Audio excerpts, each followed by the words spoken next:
You're a man amongst boys, Art. You're a man amongst boys. But you and you know who are petty as hell. Why? What Just happened kidding. now? No, I'm kidding. Welcome to Puro Picha Sports. I'm your host, Jose Garza. This is Arturo Ibarra, and we are talking about pettiness behind the scenes. What's up, Jesse? Nah, I'm just kidding. How's it going tonight, brother? I mean, wherever the socks fit, right? But hey, Wow. whatever tickles their pickle, Just so you know, I'm not wearing whatever socks. floats their boat. I'm not wearing socks right now. I am wearing slides. Like, hello. What's up, man? Anyways, How you doing? doing good, man. Just been occupied by a busy week of sports. You know, the good stuff. That's what we're here for. How was your weekend overall? It's been good. Just did some house remodeling, started some new projects, and getting ready to start a new project in the backyard. So busy, Nice. busy, busy. Nice. What did you, while you were in your busy times, were you able to catch on Game 5, Warriors Celtics? Oh, I caught up on the Game 5 and the UFC fights and all the drama that's going on in the NFL. Oh, that's beautiful. But I'm only talking about one thing and one thing, or only Art. Come on now.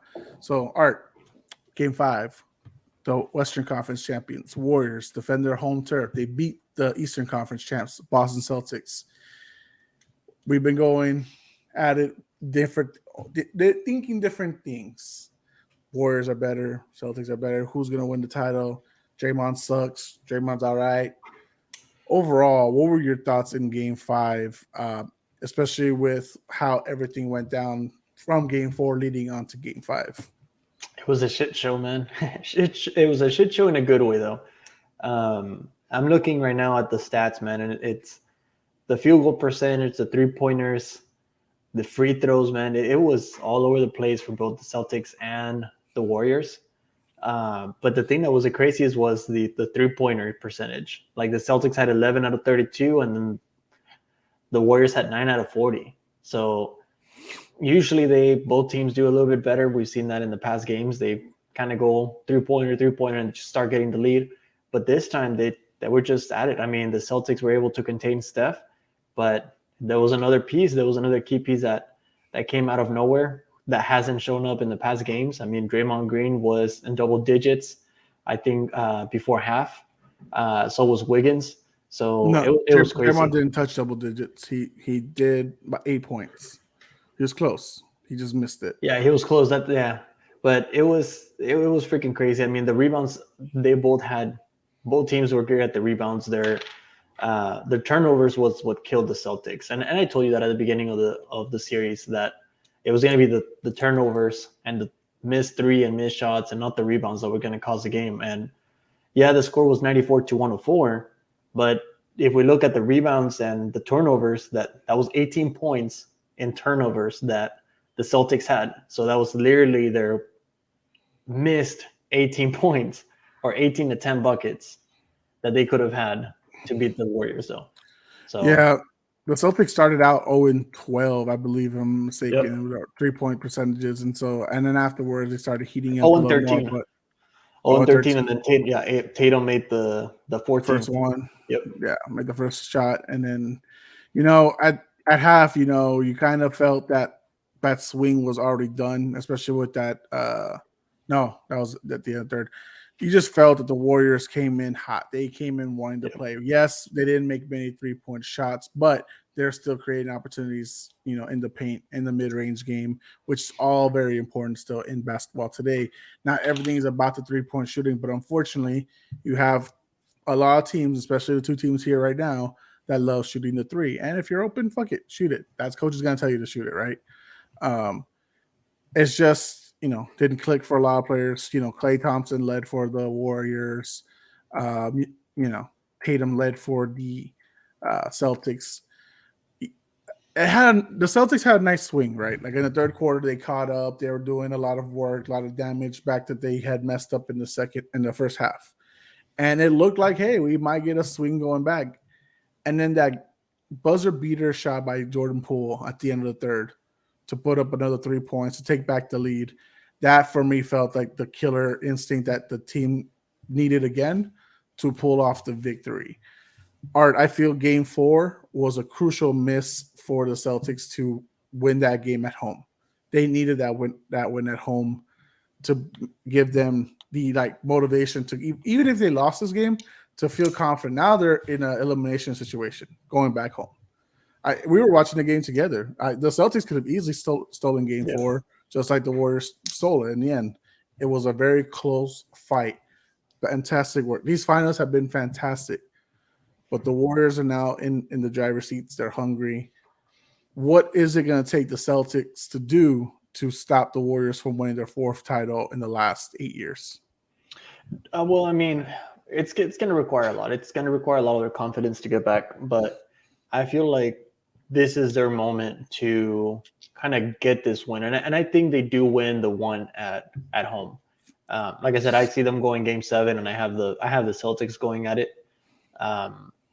But I think the big thing is their turnovers, that it just kills them, those missed 3 points. And then I think the big thing that got them on the third pointer that gave the Celtics their lead was the fouls from the Warriors. The Warriors just started like fouling and fouling and fouling. They just started like getting their fouls up. Then they kind of managed their team better, which is when we had a lot of calls on the Celtics. They were stupid fouls. There were fouls that they shouldn't have done. There were, like I said, turnovers that they shouldn't have committed. And Marcus Smart, I mean, he was on the paint. He was getting buckets back and forth. Jaylen Brown was getting buckets back and forth. But it's just at the end of the day, like I said, it's their turnovers for both teams. Either way, like if the Warriors want to keep the series and they want to win the championship, they can't be doing what they've been doing and losing the ball.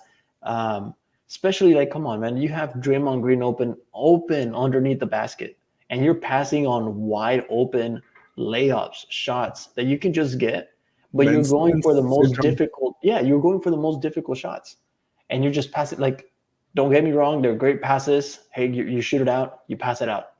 You kind of bring that second person to come in and guard you, and you leave one person open. But if you're right underneath the basket, get the shot, contest the shot, get the foul, go for the free throws. Like, what is he doing? Like, and he's fouled what 3 times in a row already? Fouled out. Yep.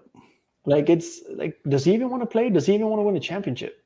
Like, to me, it's like he's just playing like crap. Like, that's not the Draymond Green that we've seen in the finals before. Like, yes, he gets under people's skins, but the missed throws, like you had the free open shot, man, it's freaking crazy. And then throwing your little tantrum after you foul out for Steve Kerr to like, hey, review the play, or like, I'm gonna throw a tantrum on the floor. Like, come on, dude, like, you're better than that. Like, I understand that's the player. There's always drama on that, but I mean, Steve Kerr was going to challenge that regardless if it was Draymond Green crying or not, because it is his 6th foul. He's trying to keep Draymond in the game. So, of course, he was going to challenge that regardless of Draymond's tantrums. I mean, I do think he wants to play the game. I think, he just has his style, and it hasn't worked with these Celtics, who are bigger, stronger, more physical, demanding to like guard and other stuff, So I do think he wants to be in the game. It's just, it is what it is, man. He's just having a tougher time with these guys, size-wise himself. I mean, and I think just the fear of him shooting a layup. I think he's having Ben Simmons syndrome right now, where he's just too scared, thinking he's going to get swatted away or something. Look at his layups lately in the last few games. The reason why he's only scored 2 points the last few games, he makes horrible layups. Like, they fucking bounce out. They don't even look like they're going to go in. yeah. So maybe he's just having, like I said, Ben Simmons syndrome. So, I mean, I think the Celtics, like you said, they need to control their, turnover percentages.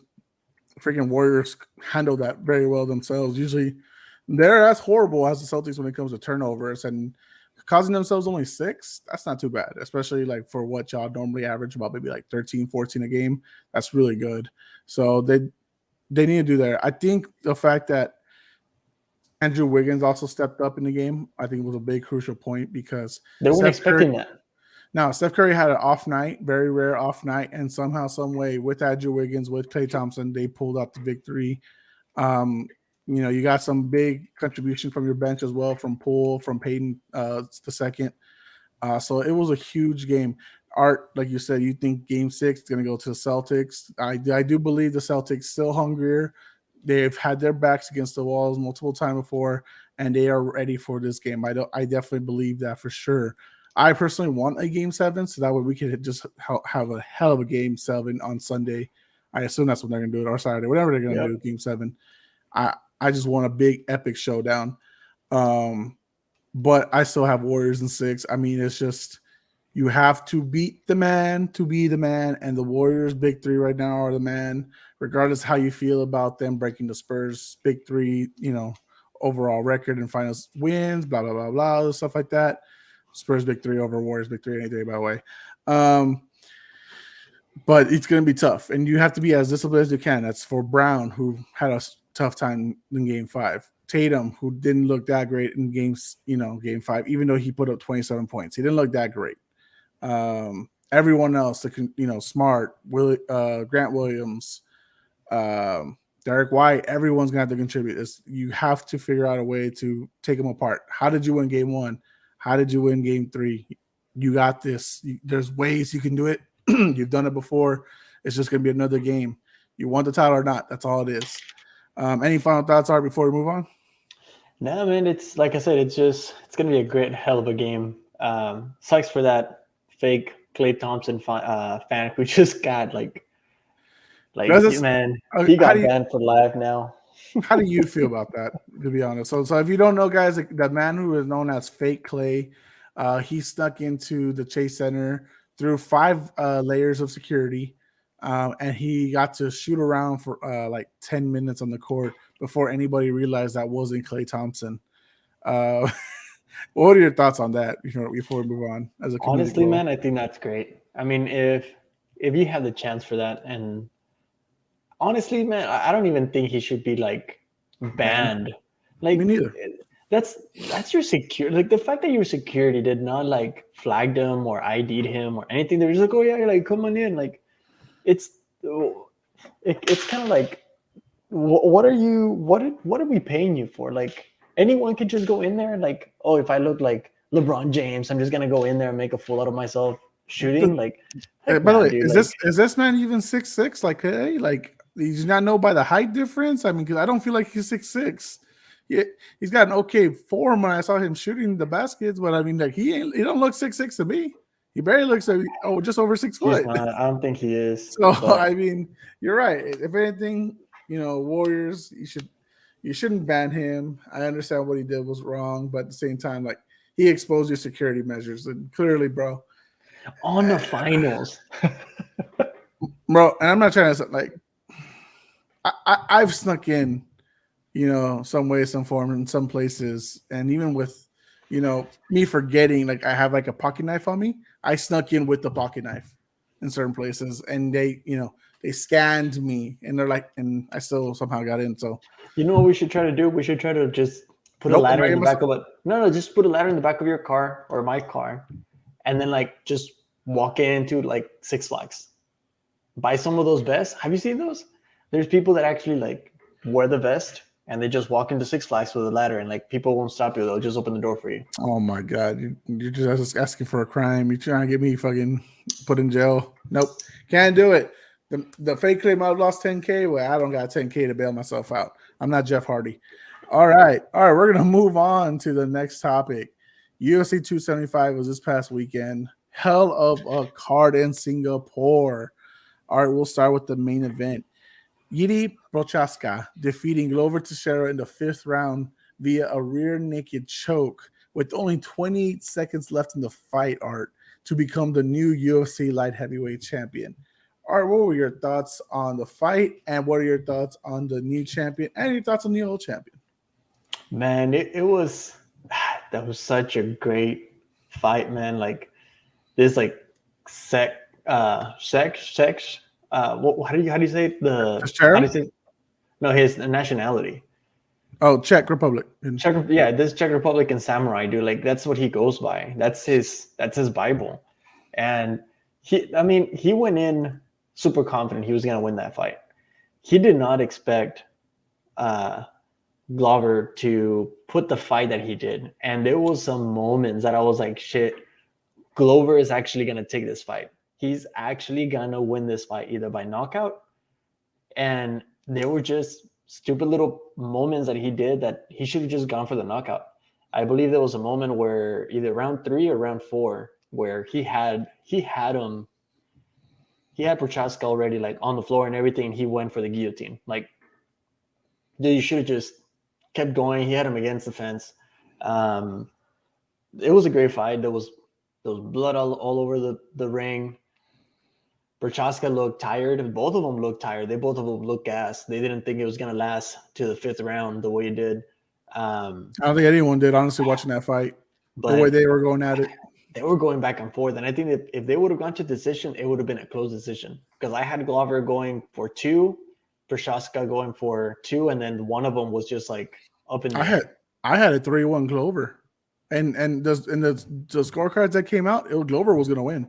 No, I know. Like, it was 3. Like, I think 2 of them were for sure Glover, and I think 2 of them were like Prochaska.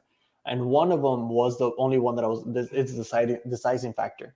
And I think the 5th round, I think Glover was winning that fight handedly. No, he was. So he just lost that mount, and that was it. You gave up your neck and back. Yeah, so 2 judges had it. If it had gone down to the wire, it would have been 4-1 for Glover, and then 1 judge had 3-2 for Glover.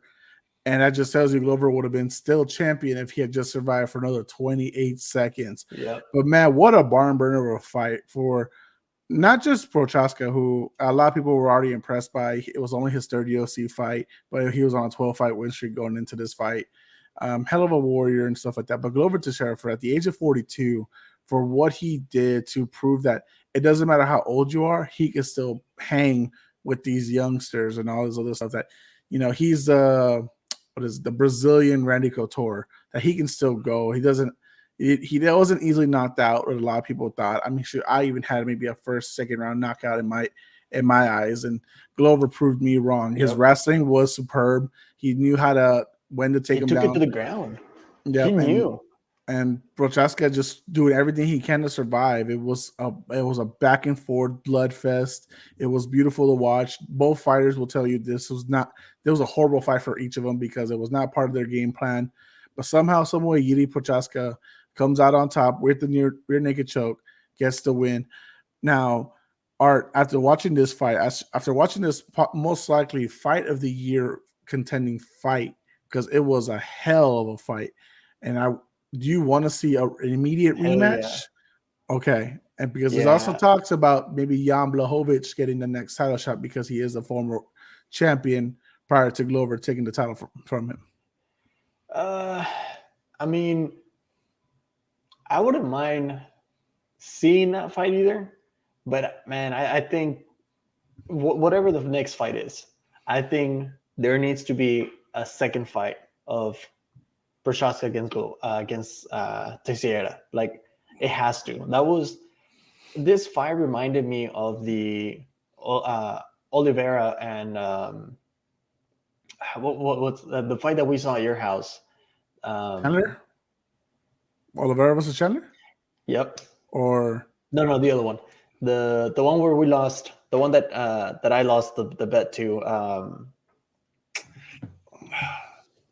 It was not Oliveira. It was the. No, you're thinking of Brian Ortega versus the Ortega Alexander versus Volkanovski. Yeah, this fight was literally that fight where you were kind of left off your seat, like, oh shit, this is a good fight. Oh shit, this is gonna get knocked out. Like, but in this case, the challenger actually pulled off the submission and won. Yes. Versus Ortega couldn't get that job done at the time. You're right. I understand what you're talking about. It was a hell of a fight. Speaking of a hell of a fight that came out much closer than anybody would have expected, Valentina Shevchenko retained her title over Talia Santos by split decision. Art. A lot of people actually, like Daniel Cormier, former light heavyweight champion, Brendan Shaw, former heavyweight fighter in the UFC. A lot of them think Talia Santos maybe won the fight. And what were your thoughts on that? Because I still scored a 3-2 Valentina Shevchenko, but they're saying controversially, accidental headbutt might have swayed the judges the other way. What are your thoughts on this fight?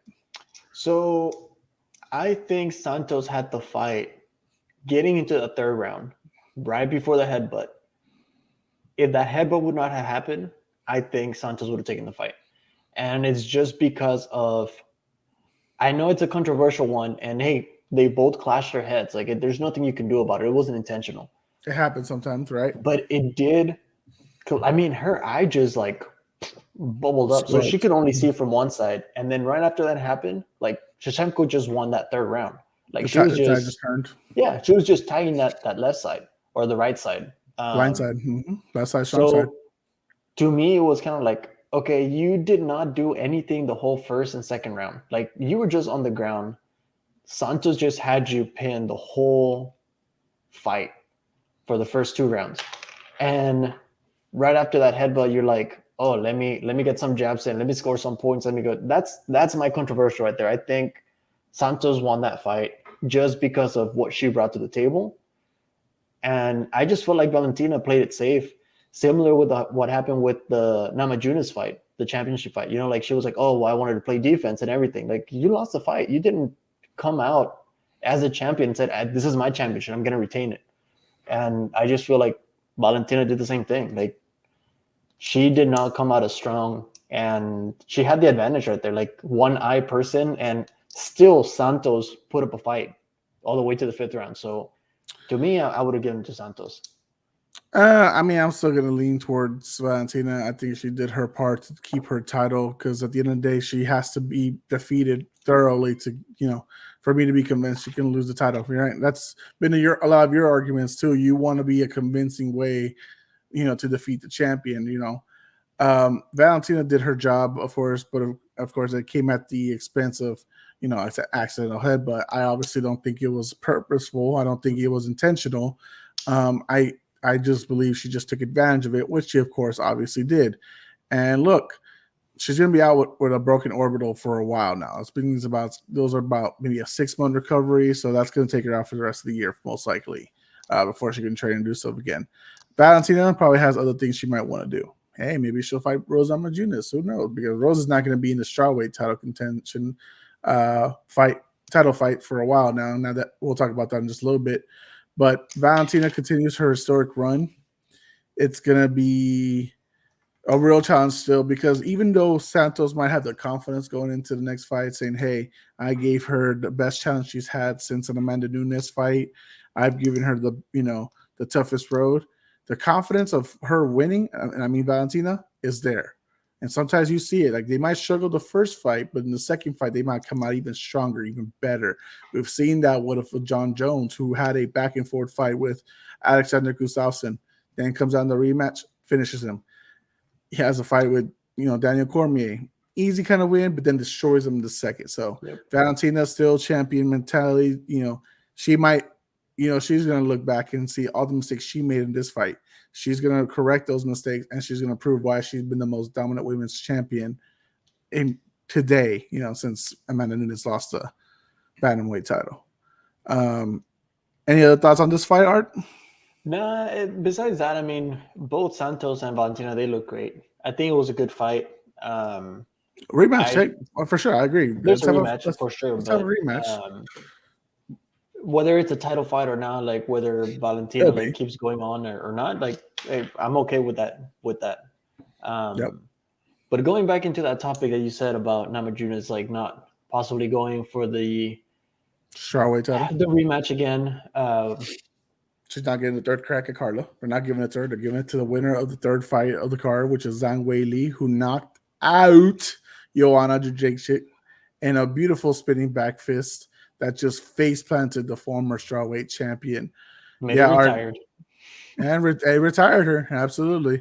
All right, what were your thoughts on that fight? And what are your thoughts on her getting a title shot over someone like Rose? Man, it was crazy. That knockout. It was out of nowhere too. Like it was just planted correctly. So, I mean, shit happens. We both kind of said that they were kind of be going back and forth. We don't know who. They could both take the edge up on it, but we both had Weili kind of winning this one. But it was an alright fight. I think it was better than the co-main. Yeah. I thought you were gonna say it's better than their first fight. I was like, hell no, not the Battle of the Hematomas. That's a legendary fight. You're not gonna take that away from them. No, it was an impressive fight. She caught her right on the money. She evaded Joanna's right and then just went straight, to the her left and then spun right into the side of Joanna's head, which caught her and then just it was the end. It was over. A lot of people, I think their emotions were running. They're like, yeah, that was knockout of the year. Like, bro, you have not seen Michael Chandler knocking out Tony Ferguson. I don't know where you've been. So shut your whore mouth. Anyways, I think it was a beautiful finish. It was awesome to see Wei Lee's improvements since her losing the title. Working with Henry Cejudo, you've seen the development she's had in her striking form, in her wrestling. It's a lot of fun there. I do think it sucks though for someone like Rose because before this fight, Wei Lee lost her last two fights to Rose, and she's going to get an immediate title shot to Carla Esparza probably later in the year. While I do think it sucks for Rose, like I told you in the last episode, you're 0-2 against the champion. You didn't fight well enough to deserve another shot at her, even though you've been the 2-time champion yourself. But I mean, hell, if Zhang Weili goes in there and takes out Carla, fuck, Rose is right Give it back to in that Rose. title shot. Yeah, exactly. So it's gonna be flip. There's a triangle. There's Carla, there's Rose, there's Weili, and there's gonna keep going back and forth. I think if Weili loses, I think Carla should give. I think they should give Namajunas at least that rematch just to get it. I mean, if she loses to Weili, why not? I mean, but I would not mind seeing a Weili Namajunas rematch third time. A third time. You just want the trilogies, even though they've been one-sided. even though they're one-sided and they're probably gonna suck, but whatever. Yeah, bro. It's not like the next pay-per-view where we're gonna have a trilogy fight, but that is arguably not been one-sided as Volkanovski 3 matches against Holloway. We'll preview that more closer down the line. We're still a few weeks away there. Guys, and if you haven't seen it yet, check out I believe it's episode 27 on here on YouTube. Check it out. That debate between myself and Marco, where he defends the hell out of Max Holloway. He thinks Max won the second fight. I believe, Volkanovski won the second fight. Yep, episode 27, guys. Check it out. It's a big debate between me and Marco. Let us know who you think won that debate. Comment down below. There's already some opinions there at the bottom. So enjoy it, guys. It was a hell of a debate. I'll even link it up. I'll share it so people can watch it. They're shitty comments, though. I mean, what can we say, right? Well, when they come out of your mouth, Art, they usually are shitty comments. I kid, my brother. I kid. And all right, we're gonna move into the last final topic of the night. So Tyreek Hill, we know, is now a Miami Dolphin. He became a Super Bowl champion with Kansas City Chiefs under Andy Reid, with Patrick Mahomes. But he recently got on a podcast and they were asking him questions about like the coaching, the situation, the quarterback situation. And he kind of took some slights at, his former team.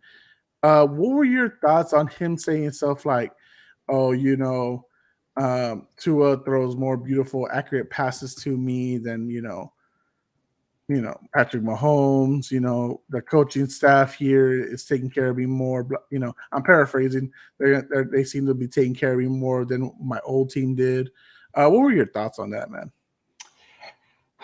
I think it's just kind of crazy with all of these comments that are coming out about these wide receivers. And we've seen that coming about Hill and Tua, talking about Tua and Patrick. We've seen the comments of them asking Devontae about comparing Carr to Rodgers. And we've also seen the comments coming out recently about AJ Brown being one, like, whenever he was with the Titans and playing under Tannehill, now playing under Hurts. I think it's just media trying to blow shit up. But as a media, these are their own words. Right. No, it's like I said, it's the media trying to blow it up, but it is their words. Like he'll say, I think that Tua has better accuracy than Mahomes, and Mahomes has a better arm. I mean, you could say yes to both of them, but at the same time, it's like you made the point before we started the podcast. Like Hill he's known because of those bombs that Mahomes threw to him.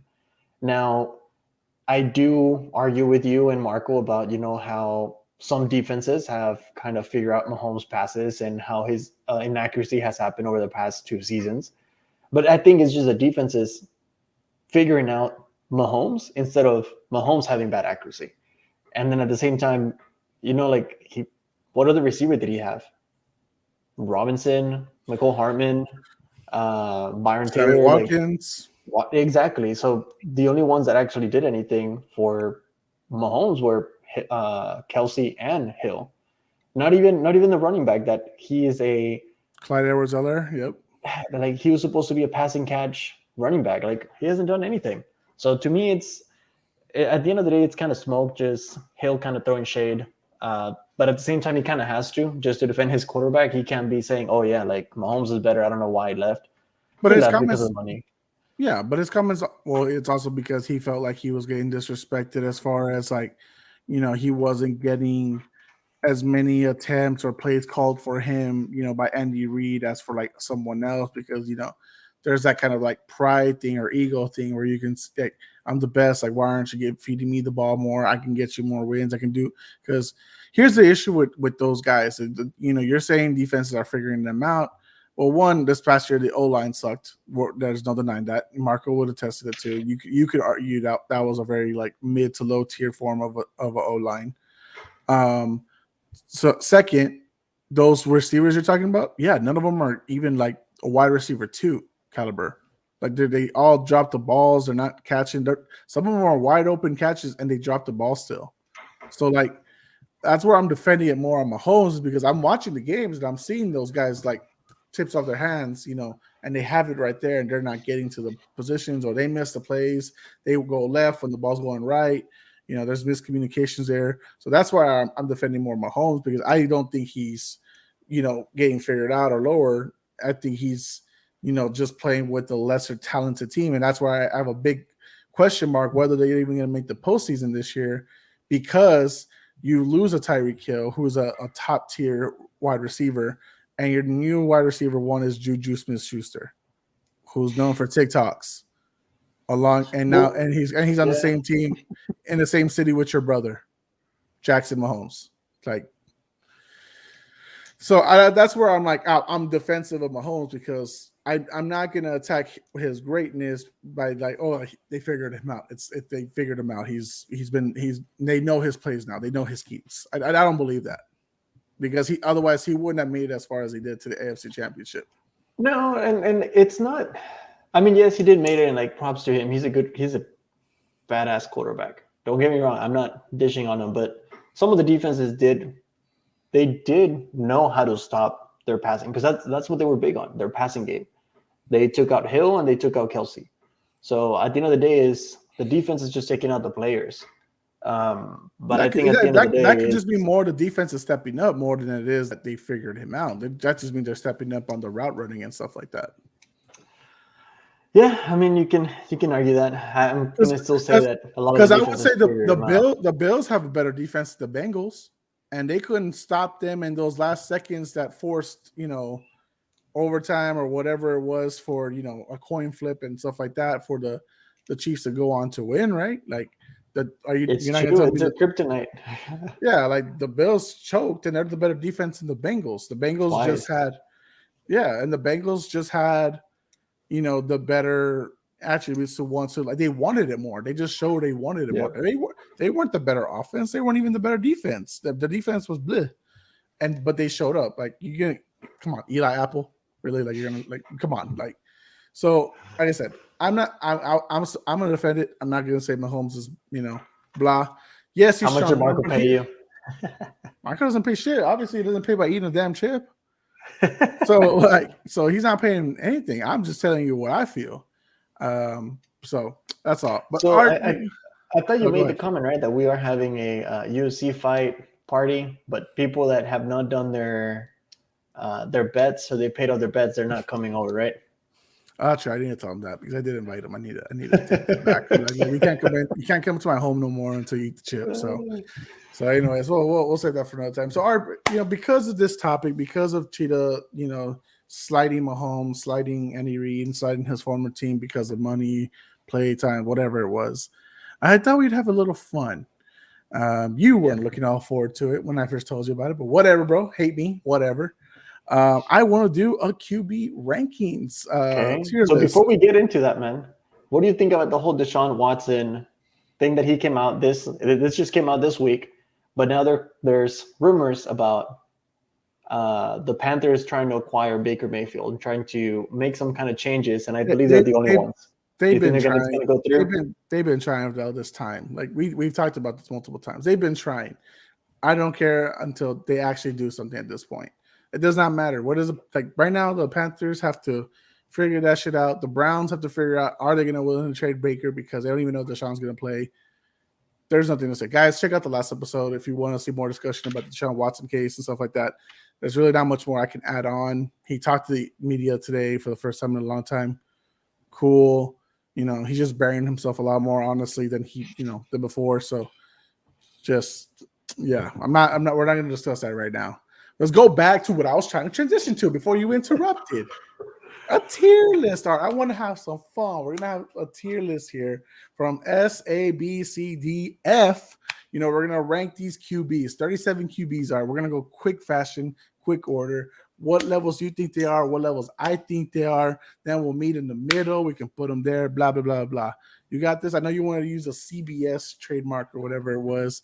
I'm not for that, Art. I don't want to do that. So that's fine. You're weirdo. CBS. We're not working for CBS. Wait, come on now. All right. ESPN. Oh wow, we're not working for them either. Yeah, lunatic. So, Art, let's go with the first QB on the list, which is Deshaun Watson.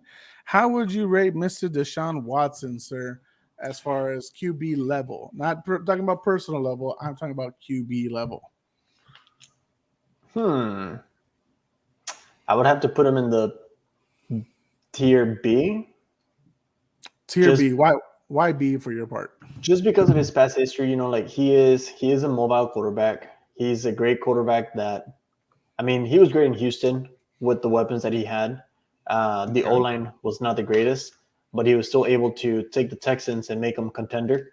Right when their offense and their defense was great, but right after that, it just kind of blew up to parts. So I would put Deshaun on B.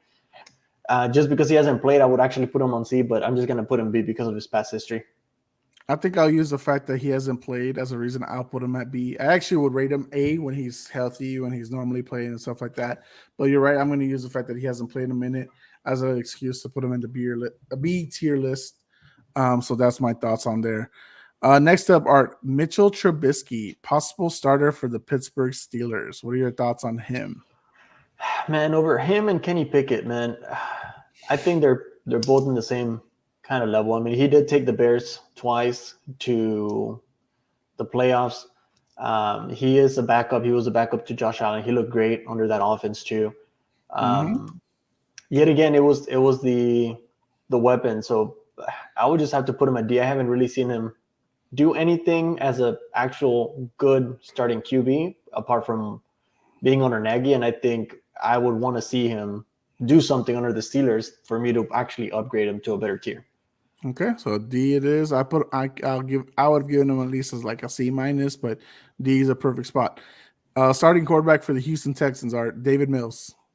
I would actually put him at a C just because of what he was able to do from last season. Even though he's been kind of a backup, Now he's a starter. Now he's a starter. I think he looked good. He didn't look bad, but he didn't look great either. So I would put him under C. He looked better than Mitchell Trubisky, so I would put him C. Well, Mitch Trubisky also didn't have most of the season to play, right? He was behind Josh Allen. He didn't get the chance to do that.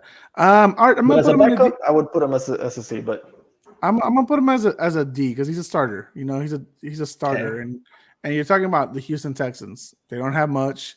He could do only so much, even with the Brandon Cooks and stuff like that. I think D is a fair tier list for him. C is average, and I'm not sure if he's right there at the average mark. I think he's just maybe right below it. I think it's only going to be his second year.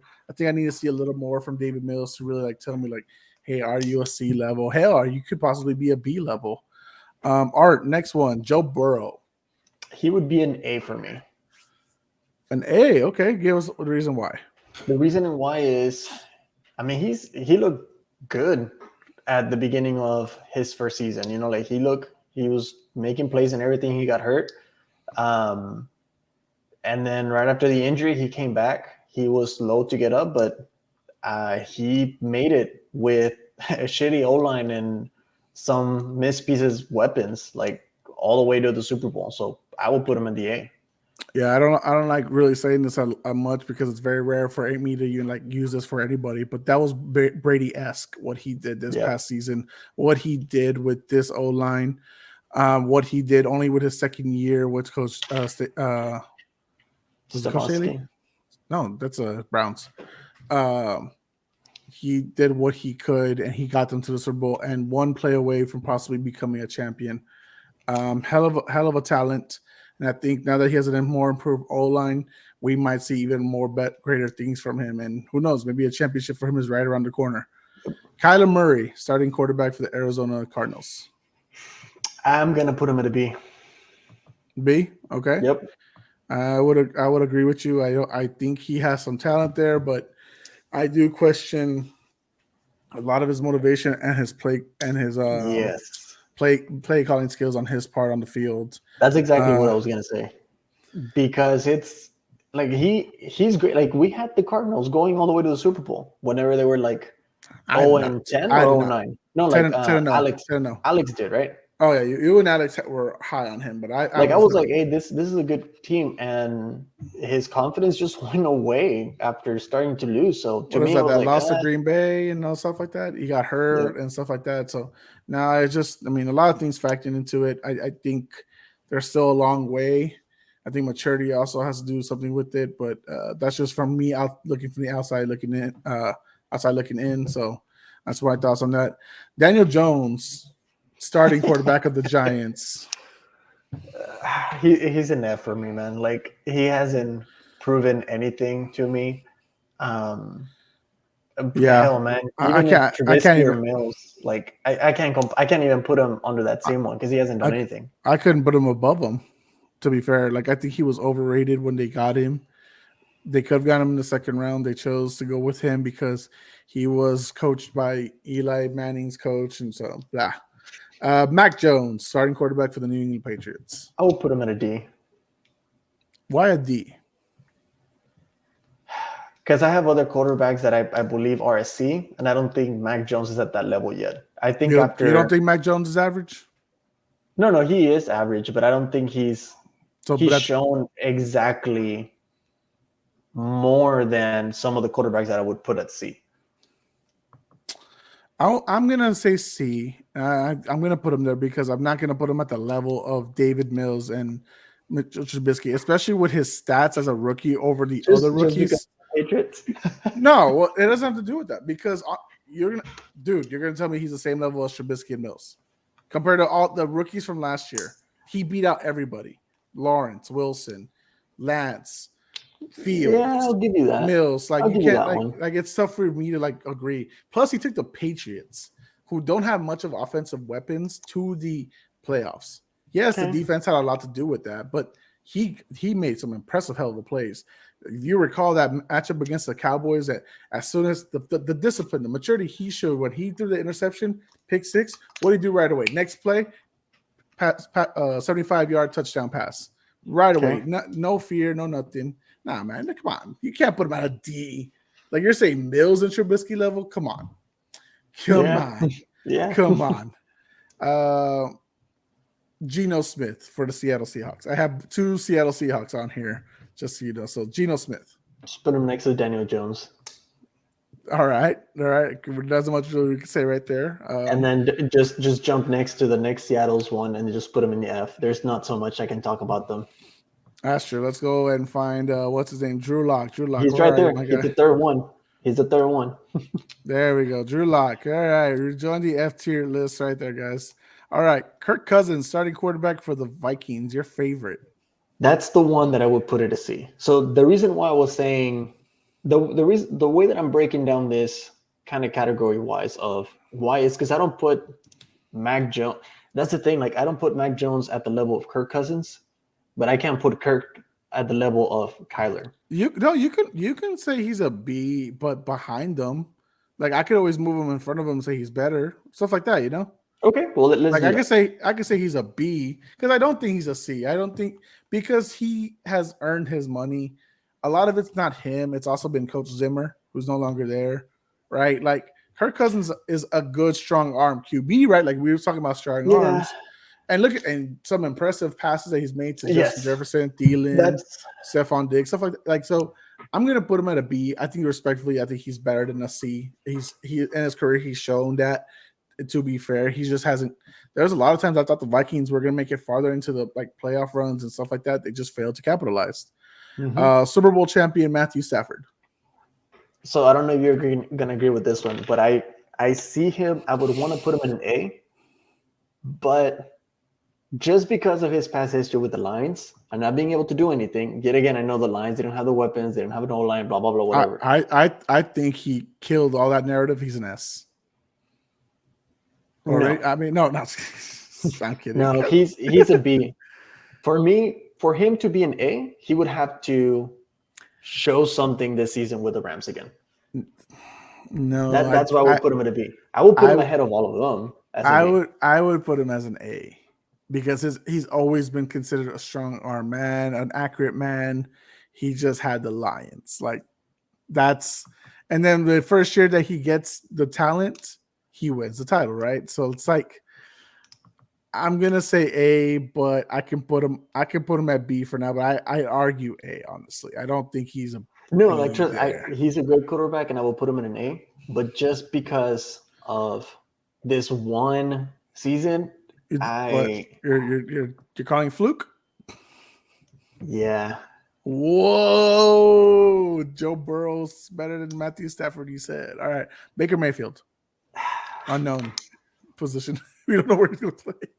Man, him, I would have to put him. I think he's at the D. He's probably below. He's like between a D and an F. Just between a D and an F. God, I was gonna say between a C and a D, I could live with that, but D and an F, God. I'm gonna put him in the D, but I'll put him ahead of Mitchell Trubisky because he did take the Browns to the playoffs and get some playoff victories, prior to whatever's happened to him. So I'll say D for now. Russell Wilson. I will put him behind Stafford. You put him at a B level. I'll agree with you. Actually, throwing wise, I would say he's behind Watson, but I'm fine with this. I can put him ahead of Watson for now. Jalen Hurts, starting quarterback of the Eagles. See, I agree. I would say his run making skills is better than Mac Jones, but his passing is less accurate. I think this is his make and break it season with the Eagles. So now that you have the weapons, you better do something with it. Yep. Starting quarterback for the Los Angeles Chargers, Justin Herbert. This is where I'm like, kind of, because I can't put him over Stafford. That's what I was telling you. You should put him as Russell. an A. But he's not as an A. Just put Stafford as an A. I told you. And then put Herbert as a B behind what? Yeah. Wilson. Yeah, behind Wilson. Get over there. There you go. Yeah, he's better than Watson. He just hasn't had the playoff appearance to really tell me anything. Backup QB for the Packers, Jordan Love. We don't gotta talk about that. I haven't seen anything from him. He's nothing impressive. Ryan Tannehill, starter for the Titans. I think he's underrated, but I think he deserves a B. He's like a low end B, high C. I'm gonna veto it and say high C. I'm putting him above Mac Jones. Because even AJ Brown will tell you that. Zach Wilson. You can put him in front of Daniel Jones. Right? He just passes. You're not your squad got better, but that doesn't mean you're good. This is his make it or break it year for him. Overrated. Jimmy Garoppolo. You can put him at a C behind Tannehill. Behind Tannehill? You think he's better than Mac Jones? Oh, yeah. Oh, yeah. Yeah, you're right. Hell yeah. Tom Brady. I would even say Hurts is better than Mac Jones, too. Passing-wise? No. Passing-wise? He has he's shown more out of Mac than Mac Jones. No, he has not. Then you get defensive. I love making you defensive. Just keep going. You get defensive too, like right? You're all defensive about Mahomes is stinking. Next, Tom Brady is an S class, so we don't even have to he's talk an about F. that. He's an F. He is not. That's such a whore mouth. He's behind Get out Kevin of Love. here. Oh, be quiet. Aaron Rodgers. I think he is at that verge of S player and A, but I'm gonna put him in an A. Behind or in front of Burrow? You can put him in front. Yeah, that's the easy one. Dak Prescott, quarterback for the He's a Cowboys. B. I would He put is him a as an B. A, but he's been declining even with the weapons. He I would hasn't say, shown. I would say in much. front of Watson, Yep. just barely, but not in front of Herbert. Sam Darnold, unknown. I would put him at a D. I can agree with you. I would say he's He's better than behind Mills, Baker. but I think he's better, behind Baker. better than Trubisky. Yeah, I think he's better than Trubisky. Okay, Marcus Mariota, quarterback for the Falcons. I will put him at a D in front of Sam. Okay, Jared Goff. I will put him at a C behind Hurts. I would agree. Trey Lance, backup for the Niners. He hasn't shown anything, but he's at that tier with the D's also. Like he has the potential to do something. So at the end, yeah. By the way, we can score you one because I just threw him up there. Tom Brady, GOAT, guys. There's really no. There's nope. Like he's in his own class, which is why he's probably going to be the only one, the S class. He's well deserved there. That's it. That's all I gotta tell. Like we could do anything talking about Tom Brady all day. Jameis Winston. And I did not add all the quarterbacks for the Saints here. Just one fucking one. Okay. I will put him at a D in front of Baker. Maybe a C. He's a borderline C, man. Because if he's not blind anymore, he can be dangerous. This is gonna be his make it or break it year. Also, I think. Nah, man. 30, he's already got his 30 for 30 time. Lamar Jackson started for Lamar's the Ravens. A. Back in A because he's a huge playmaker, but his throws are still a little inaccurate. A little bit, not too much. A lot of same things that I argue for Patrick Mahomes. He hasn't had the hands to really make the difference for him. Yep. So if he had what Mahomes had as far as weapons like Kelsey and Hill, Lamar could have been already a champion at this point as well. But he's only had Mark Andrews. Hollywood Brown was blah. Kenny Pickett. Haven't seen anything from him. Just put him in a D. I would even say, like, I can't put him in F because he hasn't failed. But I'm gonna put him at the high. I'm gonna put him right next to Trubisky. I think that's fair. Ooh, right there, right next to Trubisky. Hello, Patrick Mahomes. Started for the Chiefs, former champion. He's an A, but he's behind all of those guys. I'm not putting him behind Lamar. I'm not putting him behind Lamar. You can't say that. So put Stafford above Burrow then, just because of the Super Bowl thing. I'll give him that. I think that's better. So Super Bowl alone is gonna be. I would still argue Patrick Mahomes is better than Burrow, but I'll give him the fact that he's lost to him twice in a row now. I'll put Mahomes right behind Burrow. Justin Fields. Justin Fields, it's a D.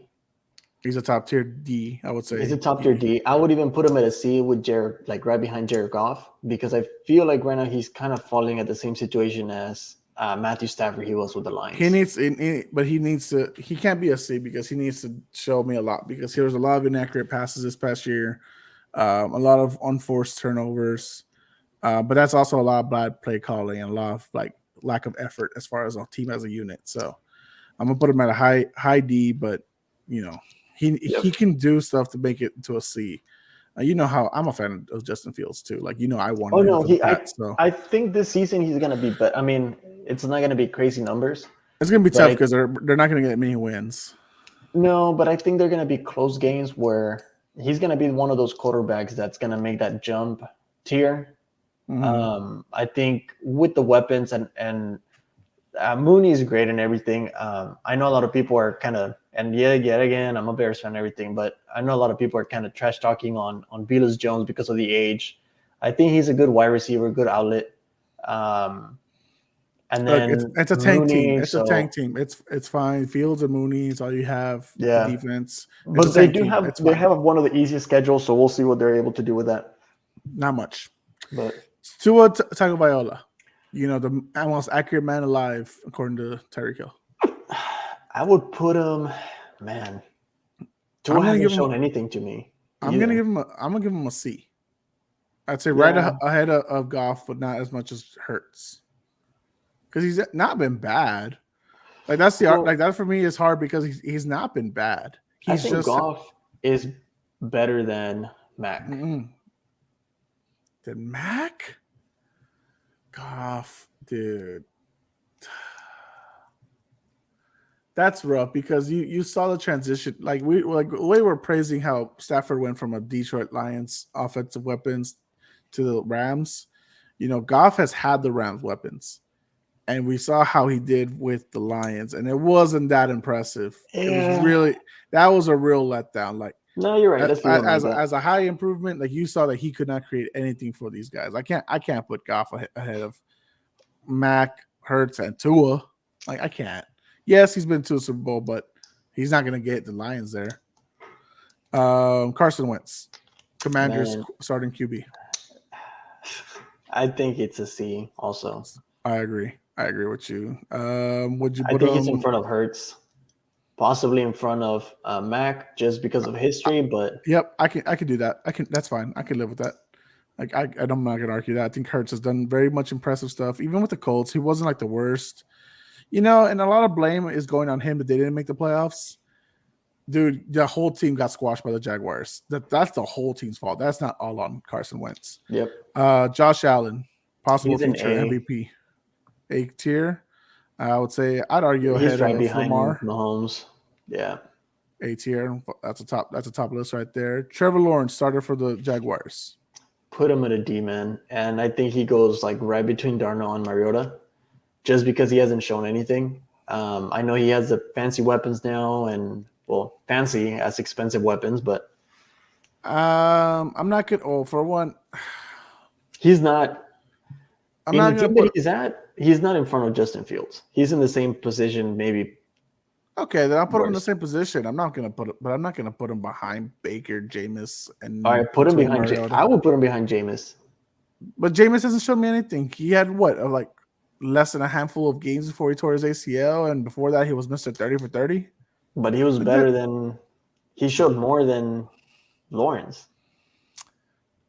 To me, it's like Jameis showed more than Lawrence. But overall, who's going to have the better career? Who's going to have the better showing? I think Lawrence is going to have the better showing. I mean, I hope. Or he's going to end up on that F tier. It don't matter. Right now, he's going to be at D, and I'm going to put him ahead. I mean, I'd argue he's ahead of Fields, but that's just because Fields didn't show much either, bro. Like that's the tough part. He couldn't. He didn't have. They didn't let him. Right, but okay, but the offense was built around him. Yeah, but the same situation. He didn't have an offense. What did he have? Name me his. No, but the offense was built around him. Like he was the QB, starting QB from week one. Fields wasn't the starting QB from the week one. Yeah, because that's my only argument. But that's it. I'm gonna veto it. I'm actually gonna put him ahead of Fields. I would, because he has the higher ceiling. He has a higher ceiling than Fields. I think Justin Fields has a higher ceiling than Lawrence because of the mobility. I'm not gonna say that Lawrence is immobile, but I think he's a little more accurate. And now that he has more weapons, maybe he'll show it. They're both not in a good position. They're both for shitty situations, respectively. One had Urban Meyer, who was out clubbing in Ohio, cheating on his wife. Let's do another chip challenge by the end of the season on Lawrence and Fields. You want to do a chip challenge on Lawrence and Fields? Are you really willing to take that risk? What do you have to lose? I mean, you're I already lost my stomach. I'm not gonna do the chip challenge. No, I'm not accepting another chip challenge. I'll do another bet, but I ain't doing that. I will confidently say that I'll do whatever bet that is. I'll do Lawrence over Fields, but it's not gonna be the chip. Fuck no, I'm not doing. I'm not staying up till 7 a.m. again, fucking dying, taking multiple showers, just trying to cool the fuck down. No, I'm not gonna do that. All right, Matt Ryan, starter for the Colts. I will put him at a B. I think the situation that he landed on now with the Colts, I think it puts him in a good situation with the Colts. I'll put him behind Kirk. Captain Kirk over there. I think they're about the same level, I would say. Matt Ryan just is a former MVP, so that's like the only major difference. But he's also getting older, so it's not going to be easy on him. And finally, Art, to close out this tier list, Derek Carr, I the will new put him in quarterback front of Dak. in front of Dak at the B. Mhm. Okay, not in front of Justin Herbert, who he beat to get to the playoffs. No, Justin Herbert. I think Justin Herbert has more weapons. He's younger and he's showing a little bit more finesse on how he wants to attack and what he wants to do and grow. Derek Carr is going there. I think Derek Carr and Russ and Herbert are kind of those three quarterbacks that could make the jump to A, or they could go down to C from Wilson and Carr. I think Herbert still has a couple more years before he makes that downgrade. He can only go up right now, but This is a list, guys. So F tiers: Zach Wilson, Daniel Jones, Geno Smith, Drew Lock, Jordan Love. That's a hell of an F list. Bunch of backup roles in their future. D tier: Trevor Lawrence, Justin Fields, Jameis Winston, Baker Mayfield, Marcus Mariota, Sam Darnold, Kenny Pickett, Mitchell Trubisky, David Mills, and Trey Lance. These are guys that could possibly jump either way, C or F tiers, and it can all turn in one season for them, honestly. Kenny Pickett's really more there because there's really not much you could say. Yes, he had an impressive season with Pitt, for college, but it's different times in the NFL. It's going to be a huge challenge. There's a reason why he wasn't picked early on. He was more picked later on. So we'll see how that goes. C tier: Ryan Tannehill, Jimmy Garoppolo, Carson Wentz, Mac Jones, Jalen Hurts, Tua Tagovailoa, and Jared Goff. Mid guys, we'll see. I don't really know if these guys really can get out of this tier list. This guy, like, I think almost their peak, and that's honestly saying even with Mac Jones there, like, this is gonna be like, it's tough. This is gonna be tough for these guys to break into the B list. I personally, a Super Bowl title might be like their only saving grace, right? But we'll see. B list: Russell Wilson, Justin Herbert, Derek Carr, Dak Prescott, Deshaun Watson, Kyler Murray, Kirk Cousins, and Matt Ryan. These guys are all top level art and guys that we're going to take in fantasy football for sure. We're just going to, hope they're still around in the later rounds because this is going to be a super flex season for us. A tier: Aaron Rodgers, Matthew Stafford, Joe Burrow, Patrick Mahomes, Josh Allen, Lamar Jackson. So the best quarterbacks in the league right now. A lot of them are young. Fucking the future is bright for the NFL, and I damn love it. And finally, S tier, the GOAT, Tom Brady. No one else. Sorry, all of you peasants beneath him could be champions, but none of you can ever reach what he's accomplished. 7-time champ, baby. Art, your thoughts? no, I like the list. I think the only thing that I would probably move around and it just depends on future signings or Legos and everything. This is on them. No, not on signings. This is all on their skill, Art, too. Like, this is all right. But I feel like, for example, one of the ones that I would probably change would be Garoppolo and Trey Lance. If for some reason, like, Trey Lance he looked good on those 2 games that he played. But there's no reason to swap out Jimmy G because Jimmy G has proven his career, and that's pretty much his peak right there. Yeah. He's got it. Like, just because even if Trey Lance is starter, it doesn't mean it devalues Jimmy G. Jimmy G took him to a Super Bowl. Jimmy G beat the Packers again and took them to the NFC Championship. And so even if you say Lance has a chance to maybe go to B, but that's because of preseason hype and stuff like that. But he's not apparently good enough to beat Jimmy Garoppolo for the starting job. So what does that really tell you? Well, there's rumors that he did beat him and they're going to release Garoppolo, so we'll see. Rumors are rumors. There are also rumors they're going to trade him, and they didn't do that either. So we don't know until it actually happens. Art, we're already in June. The season starts in about 3 months. The regular season, preseason starts in 2. So we'll see what happens. Art, I mean, if they really let him go or trade him, cool. But there's honestly no reports about that. So we'll see how that goes. Well, ladies and gentlemen, that was our episode. Thank you for being here for an hour long, for enjoying this. This is not live right now. This is, for us, it's live, not for the people listening or watching at home right now. Art, any plugs you got before we head out? Y'all can look me up or check me out at _Ibarra Design. If you guys have any questions about the podcast or any questions about design, I know my friend Jose had some questions, wink, wink, today about knocking down a wall at his parents' house. Yeah, such hammer. So that's gonna be a fun little thing that I'm gonna help him out with. Yeah. And then we're gonna go from there. See what route his mom or parents decide to go with. That's right. And hopefully by then they'll have their solar panel set up because next week they do. Anyways, guys, this episode, I forgot to do this in the intro, but just so y'all know, this episode was sponsored by Frankie's Barbershop. Frankie's Barbershop is over at 3203 Natchitoches Road, Suite 100. Talk to Frankie, talk to Mo, talk to anybody. They will cut your hair. They will make you look freaking good. You went in with nappy hair, well, you're going to come out looking stylish, styling and profiling, Art. So once again, let them know, guys, at Frankie's Barbershop, Poodle Peach Sports sent you. And guys, as you know, follow us on Instagram at Poodle Peach Sports.